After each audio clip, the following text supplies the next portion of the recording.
We have a great opportunity to really invest in America. And it starts right in rural America. It's one of the reasons we've led three of the most important bills, I think, on a bipartisan level that we've been able to drive. First and foremost, affordable rural housing.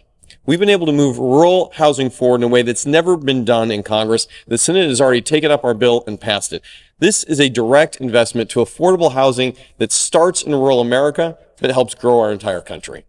The second aspect that we've looked at on this is what we can do for rural infrastructure. And whether it's in Winterset with the support to rural infrastructure to so many of our communities, from Ankeny to Bondurant to across the area, where we've made real commitment to being able to do everything from water quality improvement to making sure that centuries-old infrastructure from bridges and roads has the opportunity to see new life and keep rural America vibrant.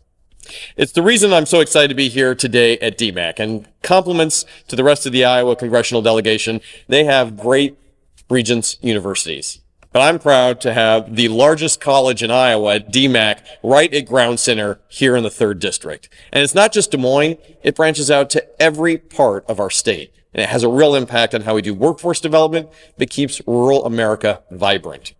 I also want to thank my good friend, Mike Sexton. Now, Mike and I got to serve in the legislature. We've both been whips. We both know the hardship of getting legislation through, but Mike's got a new job. And leading rural development for the U.S. Department of Agriculture is going to be something that's going to be fantastic, because we've got a lot of folks here on your team who are actual Iowans leading this charge.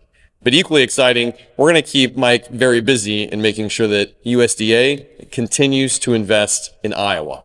And here's why the Iowa model works.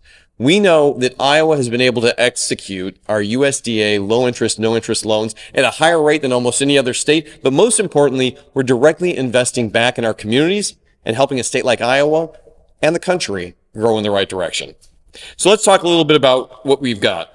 First, I want to talk about the Rural Economic Development Loan Grant Program. And it's been a game changer for towns like Drew highlighted in Winterset to communities across our state.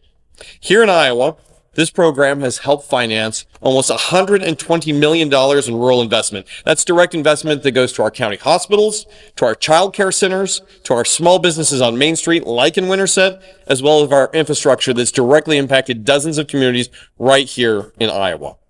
And I'll note that since 1989, Red Lake has leveraged over $1 billion in private investment. So this isn't just the taxpayer coming to the mat to fight for rural America. This is a little bit of seed money, as was noted by Drew, at a very low rate of interest that has a massive impact on the private sector dollars that are coming in for these investments. What makes this program unique is that it doesn't just provide for federal funding, it empowers our local utilities and our communities to decide where that funding is going to go. So not a dictate from DC, but folks right there in the district get to make these decisions. Currently today, as we've talked about, the program is being held back by a federal cap, and that's where our federal government can do more.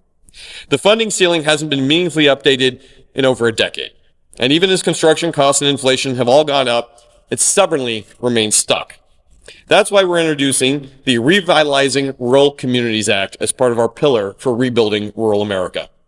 This is a bipartisan effort that raises the Red Lake cap funding from 10 to 12 million annually and extends the program through 2030. It's a small start to a very big success. Now, as we move forward here, there's a couple of things I want to highlight on how the program is going to work. First and foremost, the program update, it allows the USDA Rural Economic Development Loan and Grant Program to continue to increase. It fixes a statutory challenge under Authority 313B of the Rural Electrification Act that was first put into place in 1936. And it authorizes a new level of increase for funding caps up to $12 million annually. Eligible end users would include everyone from nonprofits, small businesses, clinics, local governments, schools, and communities under 50,000. So we're touching every facet of rural Iowa.